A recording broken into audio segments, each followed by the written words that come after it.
금강경 11분. 금강경의 가르침이 위대한 이유가 여러 가지가 있겠지만 그중 하나는 파격적이라는 데 있습니다. 사실 인류의 위대한 가르침들은 모두 파격적이었습니다. 영적 가르침들이 단지 사람들의 기분을 좋게 해주는 것이라면 별 효과가 없습니다.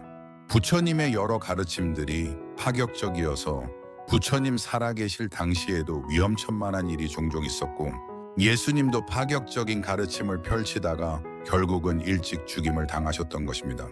진정 위대한 가르침은 굉장히 파격적인 면을 가지고 있습니다. 금강경은 결코 부드러운 어조로 여러분의 기분을 좋게 하거나 불교의 대단함을 말하는 그런 경전이 아닙니다.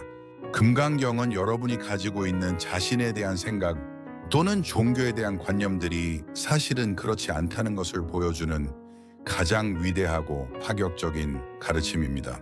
금강경은 우리 눈에 보이는 모든 것들이 허상이라고 말합니다. 그리고 우리의 이 모든 환상과 망상을 꿰뚫어 보게 해줍니다.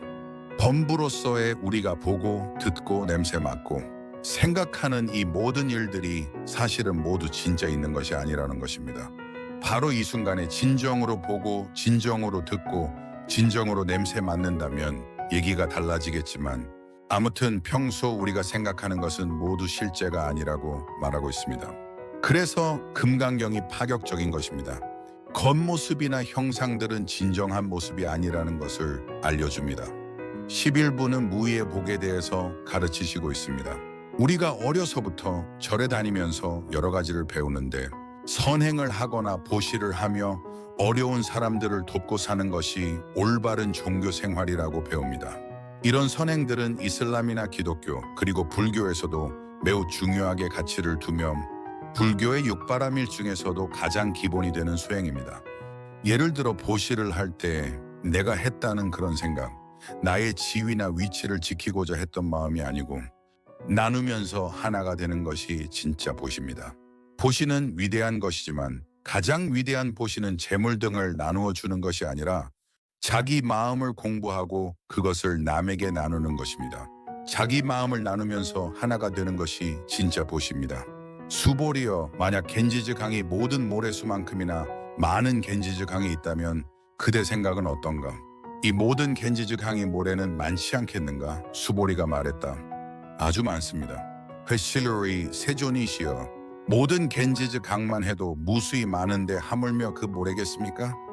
수보리여, 내가 지금 진실하게 말하지만 선남자 선여인이 겐지즈 강의 모래 수만큼이나 많은 삼천대천세계를 가득 채운 칠보로서 보시한다면 그 얻는 복이 많지 않겠는가? 수보리가 말했다. 아주 많습니다. 세존이시여, 누군가 어마어마한 양의 보시금을 낸다면, 만약 빌 게이츠가 그의 모든 재산을 보시한다면 그 얻는 것이 많을까요? 그렇게 보시를 하는 것도 좋지만 이 경전 중 사구개라도 수지하여 다른 사람을 위해 말해준다면 그 복덕이 앞의 복덕보다 훨씬 크다는 말씀입니다. 부처님께서는 진정으로 한 사람을 모든 허상의 관념으로부터 자유로워지게 할 수 있다면 좋은 사람과 나쁜 사람, 행복한 자와 화내는 자, 옳은 사람과 그른 사람에 대한 구분, 어제 일이나 내일 일에 대한 걱정 같은 것들이 모두 본질은 공하다는 것을 여실히 보여줄 수 있다면 그것이 가장 위대한 공덕이 되는 것이다 라고 말씀하십니다. 이것이 당신이 가지고 있는 전 재산을 보시하는 것보다 더 위대한 공덕이 되는 것입니다. 간단한 가르침이긴 하지만 모든 종교를 통틀어 놀랄 만큼 혁명적인 가르침이 아닌가 합니다. 12분입니다. 저는 가톨릭 집안에서 자랐는데요. 역사적으로 큰 전쟁들은 항상 성자들이 머물렀던 성스러운 곳에서 발생했습니다. 예수님이 돌아가셨던 예루살렘이 있습니다. 또 부처님이 법을 펼치셨던 곳에서도 큰 싸움들이 일어났었죠. 왜냐하면 사람들은 그런 성스러운 장소를 지키는 것이 그들이 믿는 종교나 스승이나 또는 신을 지키는 것이라 생각했기 때문입니다. 부처님께서는 우리가 진정으로 존경과 믿음을 표현하려고 한다면 그런 성스러운 곳이나 성스러운 물건들에 집착하지 말라고 하십니다. 저는 가톨릭 집안에서 자랐는데 작은 십자가나 성스러운 잔을 사용하고 성스러운 특별한 장소에서 기도하라고 배웠습니다. 물론 불교에도 이런 것들이 있습니다. 봉정암이나 통도사 같이 부처님의 진신사리가 모셔진 곳처럼 성스러운 곳들이 있습니다. 모든 종교들은 이런 성스러운 곳들을 만들어냅니다. 이 장소를 지켜라, 이 물건을 숭배하라 하면서 말입니다. 우리가 성지순례를 갈 때에도 부처님이 처음 설법을 하신 곳에 간다면 가슴이 떨리지 않겠습니까? 하지만 부처님께서는 이런 마음들을 경계하십니다. 부처님께서는 죽은 부처들, 죽은 성인들, 죽은 종교들을 존중하지 말 것이니 그 장소나 물건, 성지들이 결코 특별히 성스러운 것이 아니기 때문에 그런 생각의 늪에 빠지지 말라고 하시는 것입니다. 금강경에서는 우리가 생각하고 있는 모든 것이 착각이라고 하는 것입니다. 다음으로 수보리야, 이 경전 내지 사구계를 읊는 곳이면 일체세간의 하늘, 사람, 아수라가 모두 부처의 탐묘처럼 공양해야 함을 알아야 한다. 하물며 어떤 사람이 이 경 전부를 수지독송함에 있어서랴 수보리야 마땅히 알아야 한다. 이 사람은 최상의 제일 드문 법을 성취한 사람이다. 만약 이 경전이 있는 곳이라면 부처가 있고 또 존경받는 제자들이 있다. 대부분의 종교는 특별한 장소나 물건, 책, 그리고 상징 등을 다른 어떤 것보다도 더 숭배하는 전통을 가지고 있는데요. 그 이유로 종교 전쟁을 일으키기까지 합니다. 성지를 지키기 위해 혹은 자기들만의 어떤 물건을 지키기 위해 서로 죽고 죽이는 전쟁을 하다니 있을 수 없는 일이지요. 그래서 부처님께서는 이런 종교는 올바른 종교가 아니라고 하시는 것입니다. 이미 2000년 전에 사라진 영성을 우상화하니까 그런 불상사가 일어나는 것입니다. 그러나 공의 가르침인 금강경에서는 어떠한 형상에 집착하지 말라고 합니다. 이와 같은 진정한 가르침은, 진짜 깨달음은 어떤 특별한 것이 아니라 우리가 이미 가지고 있다는 것을 보여줍니다. 부처님만 가지고 계셨던, 그러나 여러분은 가지고 있지 않는 그런 것이 아닙니다. 부처님께서도 깨달음을 얻으셨을 때 이것은 전혀 특별한 것이 아니구나, 이것이 바로 내 마음이구나 라고 느끼셨어요. 이것이 바로 진정한 종교입니다. 그래서 부처님께서는 우리가 무엇인가를 숭배하려면 어떤 특별한 형상이나 물건을 숭배하지 말고 깨달음이 특별하지 않다는 것을 숭배하라고 하신 것입니다. 위대한 중국의 철학자 장자는 많은 성인들이 한 말이나 글을 수집하는 것은 똥을 수집하는 것과 같다고 하셨어요. 며칠 전에 미국 종교 채널을 보는데요. 어떤 분이 성경을 들고서 당신은 반드시 이 구절을 읽고 믿어야 합니다. 반드시 믿어야 합니다. 라고 얘기하는 것을 보았는데 그런 것들은 진정한 가르침이 아닙니다. 그런 글들만을 수집하거나 모아서 전달하는 것은 진정한 가르침이 아닙니다. 그 말이 가리키는 뜻, 그 뜻을 찾는 것이 진정한 종교입니다.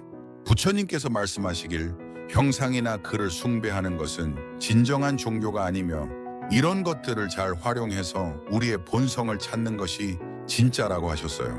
금강경을 공부하는 바로 이곳, 마음이 깨어나는 바로 이곳이 존중받아 마땅한 곳이고 우리 모두가 이미 갖추고 있는 이 마음을 숭배하라는 말씀입니다. 이 마음을 봉정암이나 통도사, 예루살렘 혹은 메카처럼 여겨야 합니다. 모든 망상에서 깨어나는 바로 이 마음이 바로 성지입니다. 이렇게 금강경은 모든 종교의 허상을 허물기 때문에 파격적입니다.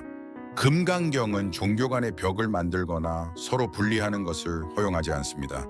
불교, 기독교, 이슬람, 유대교 등으로 분리시키는 것은 진정한 종교가 아닙니다. 깨어있는 이 마음, 이것이 진짜 종교입니다. 그래서 부처님이 이 가르침을 전하실 때 이 경전 내지 사구계를 수지할 수 있다면, 누구라도 이 가르침을 일상의 삶으로 승화할 수 있다면 그 어떠한 성자보다 더 존경받을 것이라고 하신 것입니다. 이 경전 내지 사구계를 읊는 곳이면 일체 세간의 하늘, 사람, 아수라가 모두 부처의 탐묘처럼 공양해야 함을 알아야 한다는 의미는 어떤 높은 의식을 가진 존재라도 이 가르침에 절을 올려야 함을 의미합니다. 이 가르침은 어떤 종교로부터도 초월한 가르침입니다. 지금 이 순간에 살아있는 경험이 바로 진리라는 것은 불상보다도 더 성스럽고 팔만대장경보다도 더 성스러운 진리입니다. 부처님께서 금강경을 설하시기 이전에 소승법을 가르치실 때에는 불법승 중에 승에 해당하는 스님들이 가장 존경을 받았었는데 그 당시에는 불상도 없었고 이렇게 인쇄된 경정도 부처님 살아계신 동안은 물론 사후 300년 동안 존재하지 않았습니다. 그렇기에 부처님께서 살아계실 때부터 사후 일정 기간 동안의 불법승 삼보 중에 스님들만이 유일하게 존경받았습니다.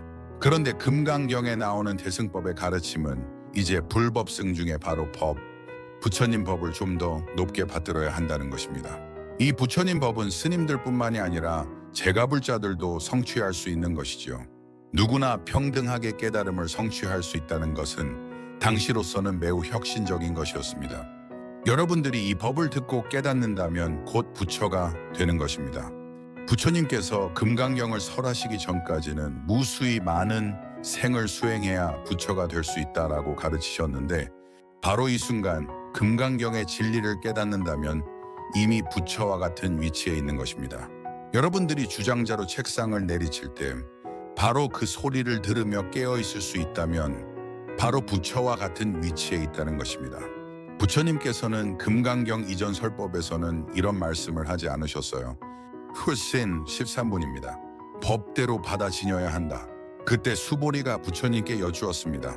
세존이시여, 이 경의 이름을 무엇이라 하오며 우리들이 어떻게 받들고 지녀야 하옵니까? 부처님께서 말씀하시길 이 경의 이름은 금강반야바라밀경이며 그 이름으로 받들어 지니도록 하거라.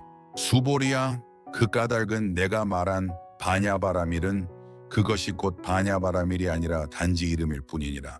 수보리야, 그대는 어떻게 생각하는가? 열애가 법을 말한 바가 있는가? 수보리가 대답하여 아뢰었다.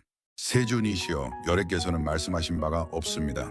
수보리야, 그대는 삼천대천세계의 티끌의 수가 많다고 생각하는가? 엄청나게 많습니다. 세존이시여, 수보리야, 열애는 모든 티끌이 아니라 그 이름이 티끌이라고 말하였으며 또한 세계도 세계가 아니라 그 이름을 세계라고 말하였느니라.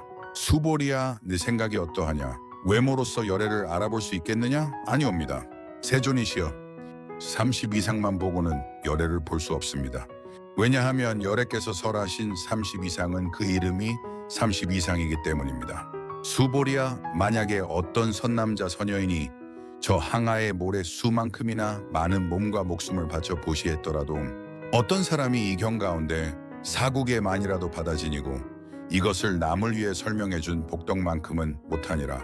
수보리는 이 경에 무언가의 이름을 붙이고 싶어 합니다. 공의 가르침에 대해 무슨 이름을 붙여야 하느냐고 묻습니다. 부처님께서는 이미 진리에는 이름이 없다고 말씀하셨습니다. 하지만 수보리가 묻자 반야바라밀이라고 이름을 지으셨지만 단지 이름일 뿐이라고 말씀하시는 것입니다. 우리가 불교라고 얘기하지만 사실은 불교라는 것은 없습니다.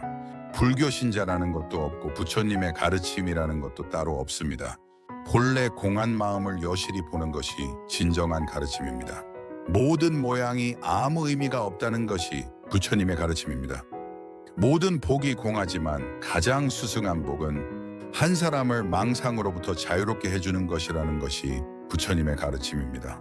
불교에는 육바라밀이 있는데 그 중에 마지막 6번째가 지혜입니다. 부처님께서는 인간이 성취할 수 있는 가장 중요한 바라밀은 바로 지혜라고 하셨습니다. 5 손가락으로 얼굴을 씻을 때처럼 육바라밀도 각자의 기능을 하고 있습니다.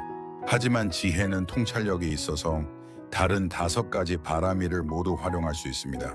지혜는 종교인의 삶에 가장 큰 영향을 미칩니다. 보시나 정진도 지혜가 없이 하게 되면 대단한 것이 아닐 수 있습니다. 그래서 금강경은 지혜를 가르치는 경전입니다. 하지만 지혜보다 더 중요한 것은 오직 할 뿐이고 이것이 우리의 수행입니다. 부처님의 가르침에 이름을 붙이고 가르침을 분석하고 하는 것은 불필요하며 대신 순간순간 우리의 망상이 공함을 알고 오직 할 뿐인 마음을 지녀야 합니다. 금강경은 지식이 아닌 깨달음을 강조하는 가르침입니다. 그래서 부처님께서는 지적으로 분석하고 이해하려는 마음을 깨우쳐주고 계십니다. 예수님도 당신의 가르침을 그리스도라고 부르지 않으셨어요. 부처님도 당신의 가르침을 불교라고 하지 않으셨습니다. 시스와분입니다. 수보리여, 그대 생각은 어떠한가? 열애가 법이란 것을 말한 바가 있는가? 이것은 내가 가르칠 것이나 선언할 만한 것이 있는가? 라는 말이겠죠.